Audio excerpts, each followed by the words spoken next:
બુલેટિનમાં આગળ વાત કરીએ સુરતની તો સુરતની સુમુલ ડેરીની ચૂંટણી પહેલા જ હવે રાજકારણ પણ જોવા મળી રહ્યું છે। પૂર્વ ડાયરેક્ટર જયેશ પટેલનું નામ મતદાર યાદીમાંથી ગાયબ જોવા મળી રહ્યું છે। 24 વર્ષથી ડિરેક્ટરના પદે રહ્યા જયેશ પટેલ નામ કમી થતા જયેશ પટેલ લાલ ગુમ થયા છે।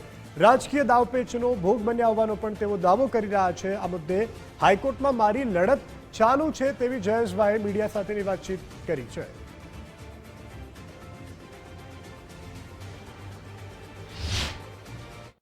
હાલમાં સમૂહની ચૂંટણી ચાલી રહી છે અને જે રીતે રાજકીય પ્રભાવને કારણે મતદાર યાદીમાંથી મારું નામ જે કમી કરવામાં આવ્યું છે અને ખાસ કરીને 24 વર્ષથી સતત સુમુલના વિકાસ માટે ડિરેક્ટર પદે પશુપાલકોને ન્યાય અપાવવાની કામગીરી કરી છે।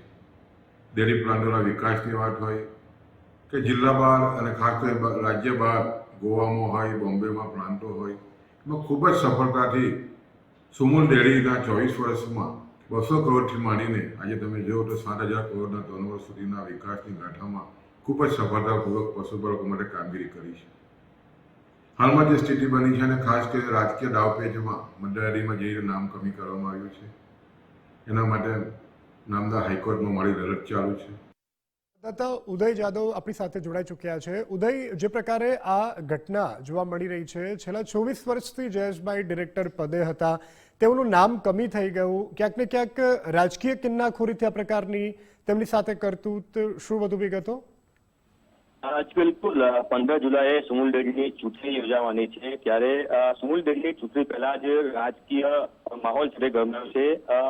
24 વર્ષથી ડિરેક્ટર પદે રહેલા જયેશ પટેલ ને સુમુલ મતદાર યાદીમાંથી તેમનું નામ કમી થતા જયેશ પટેલ છે તે લાલ ગુમ થયા છે।